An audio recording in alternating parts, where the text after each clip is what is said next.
ஒரு கதை சொல்லிட்டேன் சார். சைலன்ஸ் ரொம்ப சத்தமாக இருக்குல்ல? நீ சிரிச்சா செம்ம ஸ்மார்ட்டாக இருக்கு சார்.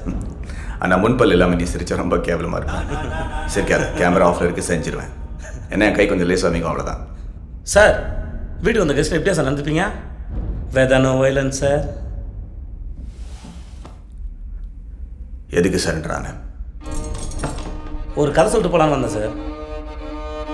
சொந்த கதை சார். உன்ன மாதிரி ஆளுங்களுக்கெல்லாம் ஒரே கதை தானே.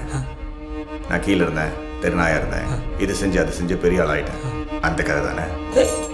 ஐயோ எப்படி சார்? என் கண்ணிலே படம் பார்த்தியா சார்? உன்னை பற்றி ஒன்று சொல்லட்டா? இன்றைக்கே 10 கோடி ரூபா கொடுத்து இந்த தொழிலை விட்டுருனா காசு வேண்டான்னு போயிடுவேன். ஆனால் வீட்டுக்கு போய் இந்த காசு எங்கிட்ட எப்படி போடுங்களான்னு திட்டம் போடுவேன். அதுதான் நீ.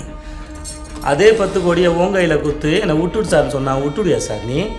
என்னை வீட்டுக்கு போக சொல்லிட்டு எப்படி என்கவுண்டில் போகலான்னு பிளான் பண்ணுவேன், அதானே சார் நீ? Good one. ஆனால் எப்படி பார்த்தாலும் நீ நானும் ஒன்று தானே சார்? ஏய், வால் இருக்கிறதுனால எலியும் பூனியும் ஒன்றாயிடுமாடா. சார் வீட்டில் எலி தொல்லை இருக்கிற வரைக்கும் தான் சார் பூனைக்கு மவுஸு. ஆனால் அந்த எலி பூனைக்கு பயந்து பொரியல் வந்து மாட்டிக்கிச்சு. எந்த எலியாவது பொரியல் வந்து தன்னால் மாட்டுமா சார்? அது சரி, சாதாரண எலி அது. 16 கொலை பண்ண பெருச்சாலியாச்சே. நீ மட்டும் என்ன சாதாரண பூனையா சார்? 15 என்கவுண்டர் பண்ண போலீஸ் பூனையாச்சு. 18.